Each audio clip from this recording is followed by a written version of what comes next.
It's 2022, and people have finally created a true virtual world. This has led to the rise of virtual games. Thanks to a system called Nervagear, players can navigate these virtual worlds seamlessly. A software developer named Akihiko has created a game called Sword Art Online, which has a lot of potential. All the beta testers praised its uniqueness. The game launches today, and all 0 copies sold out in under 10 seconds. We meet a young gamer named Kirito, who's in his room eagerly waiting for the game's launch. He's timing it with a stopwatch. When the game goes live, Kirito plugs in the Nervagear, lies down on his bed, and logs in. He joins several other gamers in the game world, all of whom are excited. While he's exploring an alley, another gamer named Klein approaches him and asks if he's a beta tester since he seems to know his way around. Kirito confirms that he is. Klein asks Kirito to show him some basic game mechanics, and Kirito agrees. He takes Klein to a field where they can hunt wild boars to earn experience points. Klein struggles at first, but Kirito demonstrates how to do it, and soon Klein defeats a wild boar. Klein is thrilled, but Kirito mentions that the boar is like a slime from other games. Klein is shocked to hear this because it took him a while to defeat what he thought would give him more experience. Kirito reassures him that he'll get better once he learns the game. The game has various skills but no magic. They keep defeating monsters for experience. During their hunt, Kirito reveals that he only made it to the 8th floor during beta testing. Apparently, the game has 100 levels. Kirito shares how he took the game seriously, finding it to be the only place where he felt like he mattered. After hours of hunting, Klein decides he needs to eat and plans to log out. He has plans to meet up with some gamer friends later and asks Kirito if he wants to join, but Kirito politely declines. Klein isn't offended and starts to log out, but when he checks the system menu, he realizes there's no logout option available. Kirito suspects it's a bug since all games should have an exit or logout feature. Both are worried because there's no game master to contact for help. Klein considers ripping off the Nervagear, but Kirito reminds him they can't move their bodies in the real world once they're in the virtual world. The Nervagear handles that. Just then, the alarm bell rings, making everyone teleport to the announcement area of the game. A dome covers the entire area, and the game master appears. He welcomes everyone to his game world and introduces himself as the game developer, Akihiko. He explains that the missing log option in the game isn't a glitch, it's intentional. They can't leave the game, and if anyone in the real world tries to remove the Nervagear from their heads, the receiver inside will emit a powerful burst of microwave radiation that will destroy their brains and end their lives. Some gamers think he's lying, but he shows live news reports of the deaths from such attempts. 213 players have died because of this. Everyone in the outside world has also been warned, and no one will dare to take the Nervagear off. Akihiko continues, saying that once their HP hits 0, their avatars will vanish permanently, and they will die in real life due to the Nervagear destroying their brains. The only way to leave the game is to clear it. They have to reach level 100 and defeat the final boss to gain access to leave. Each floor has its own boss, so they must defeat each one before moving on to the next. Klein is surprised because even the beta testers hadn't gotten close to level 100. The game master activates something that reveals the players' real faces. Everyone sees what they actually look like. He wishes them success and departs. It hits everyone that this is their reality. Kirito realizes the urgency of the situation. He leaves the announcement area and pulls Klein along. He tells Klein he's heading to the next village to gather supplies and experience points to help him survive. He wants Klein to join him to level up quickly. However, Klein says he has friends he can't leave behind and needs to go back for them. He assures Kirito that he'll be fine. Kirito isn't ready to take risks, so he decides to leave, even though it's tough for him. He starts running toward the village, cutting down monsters on his way. It's now December 2022, and a month has gone by since the game launched. 2,000 people have died since then. Even after a whole month of playing the game, no one has cleared the first floor. Kirito struggles just to find the boss room. However, they have a meeting that evening to discuss how to clear the first floor. They're welcomed by a guy named Diabel, who claims his party has found the boss's room at the top of the tower. They need to defeat the boss to move on to the next level. First, they need to split into parties of 6. Kirito hears this and realizes he's in trouble because he's always been a solo player. He hasn't teamed up with anyone since the game started. He looks beside him and sees a girl in a hood, sitting alone too, and figures he can form a party with her. He asks if she wants to be his party member, and she agrees. Once she accepts, Kirito can see her name and realizes it's Asuna. After everyone finishes forming their parties, Diabel is about to continue when he's interrupted by a guy named Kibao. Kibao asserts that all the beta testers should apologize to the 2,000 people who died. He says the beta testers ignored the beginners and left them behind. He wants the testers to hand over their collected supplies as payment for what they've done. Just then, another gamer, Agel, stands up to respond. He reminds Kibao that the testers aren't responsible for taking care of anyone else. Everyone got a guidebook on how to play the game at the beginning, so Kibao can't blame the testers. After hearing this, Kibao realizes he's lost the argument and sits down in shame. With that, Diabel continues with the briefing. He tells them everything they need to know about the boss and who's guarding it. He informs them they'll meet the next day to defeat the boss. With that, he dismisses everyone. That night, Asuna and Kirito sit down together to share a meal. He gives Asuna some cream to spread on her bread to make it tastier. He reveals he got the cream by defeating a specific monster and can even show Asuna where to find it. Asuna then then says she didn't come to the town just for a good meal. She just wants to make sure she doesn't lose in the game. The next day, December 3rd, everyone marches to the tower where the boss is located. Kirito explains to Asuna their strategy for the attack and how to deal with the boss. Soon after, the group arrives at the tower, and a battle breaks out between the boss and the players. Diabell calls out attack formations for the groups. After inflicting significant damage on the boss, Diabell goes in to finish the job, hoping to get the rare item from the last attack bonus. However,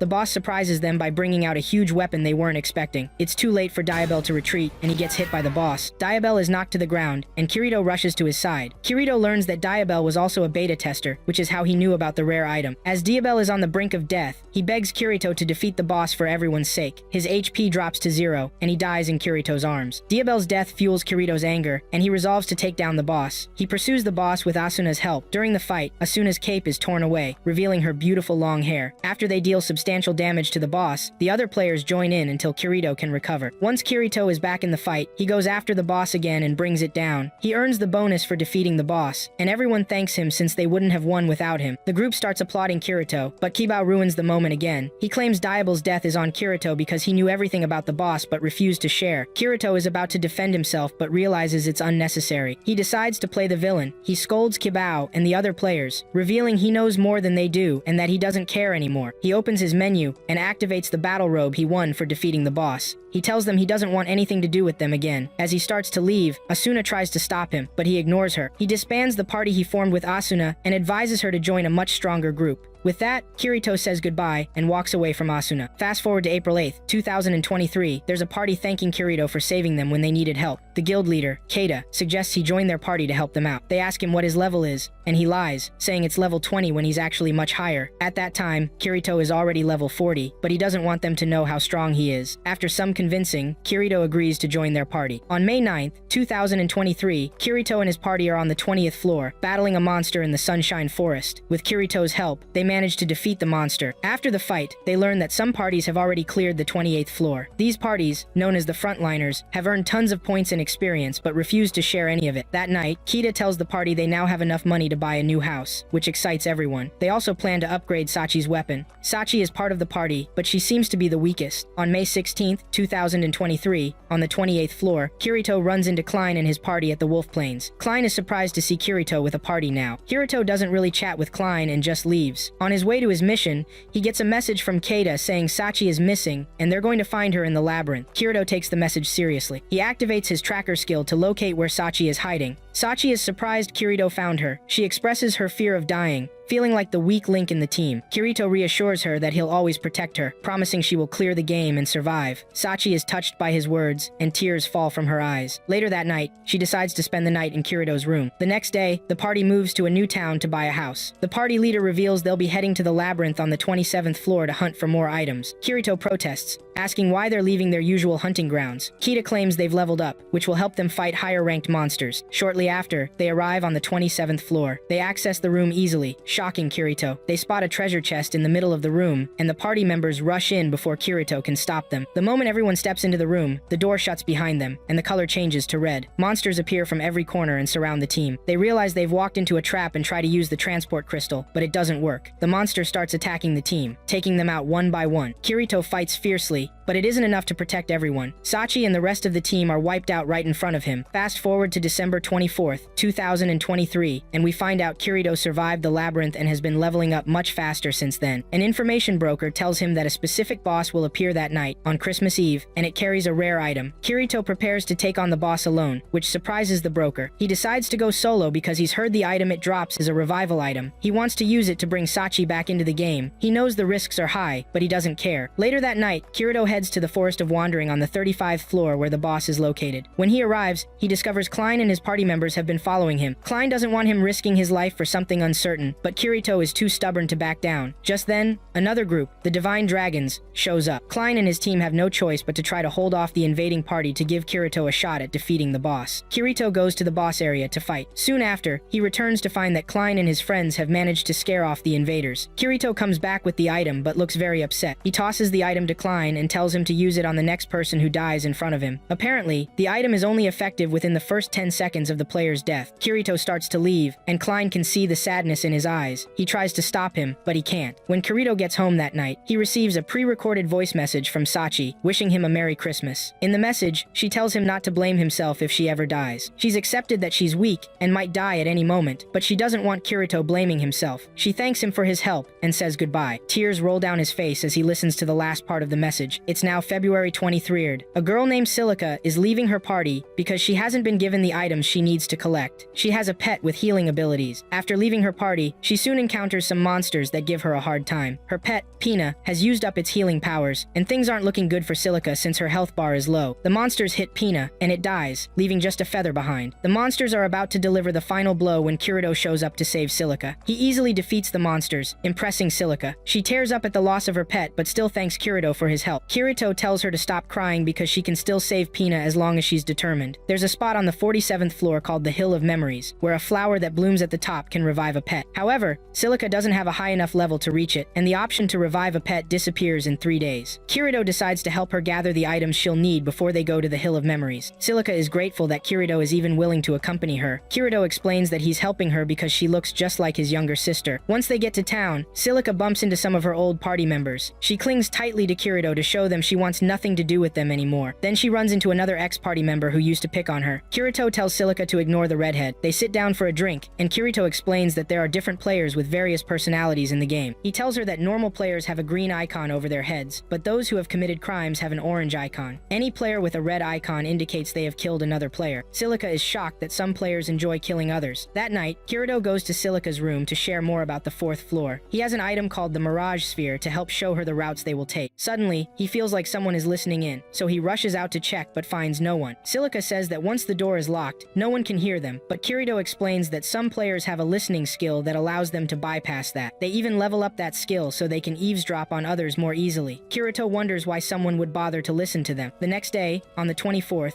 they head to Floria, which is also on the 47th floor. The area is full of flowers. Kirito gives Silica a transport crystal and asks her to use it to jump to another town in case of an emergency. They continue on the path leading to the Hill of Memories. Suddenly, a monster grabs Silica's leg and she screams. Kirito reassures her that the monster is weak and she can defeat it. She swings her sword at the monster and ultimately takes it down. The two continue their journey, defeating monsters along the way. Silica decides to ask about Kirito's sister. Kirito then reveals that the person he was talking about is actually his cousin, not his sister. They grew up together, and she has no idea that she isn't Kirito's direct sibling. Their grandpa once put them in a kendo dojo, but Kirito quit. His grandpa got upset with him, but his sister intervened and offered to work hard for both of them. Kirito has always felt inferior for making his sister work so hard just to cover for him. He thinks helping Silica could be a way to make up for his mistakes. The duo soon arrives at their destination, and Silica is amazed when a flower blooms in her presence. She picks it up, and Kirito suggests they revive Pina once they return to town, as there are lots of monsters nearby. As they start heading home, Kirito notices someone hiding behind the trees. He tells the person to reveal themselves, and it turns out to be Rosalia, the redhead. She's surprised that Kirito can see through her hide skill. Rosalia demands Silica hand over the flower, but Kirito refuses. He sees that Rosalia has an orange icon instead of a green one, revealing her true identity. Rosalia is surprised that Kirito still went along with Silica on her mission, knowing what kind of person she is. Kirito knows it was one of her guild members who was eavesdropping yesterday. Rosalia's actual guild is called the Titan's Head, and they are all orange players. Kirito tells Rosalia he's been looking for her. He reminds her that she once attacked a guild named the Silver Flags, and only their leader survived. The guild leader begged for help to bring Rosalia to justice. Upon hearing this, Rosalia calls out her hidden men. Kirito tells Silica to prepare the crystal, and to run when he instructs her to. He unsheathes his sword and walks toward the group. Seeing his sword in black clothing, they realize he's the Black Swordsman who takes on monsters and bosses alone. They get scared, but Rosalia reassures them that no frontliner would be down there with them. The group attacks Kirito until they start breathing heavily, but their attacks don't seem to affect him. Kirito informs them that he's at level 78 with a high amount of HP,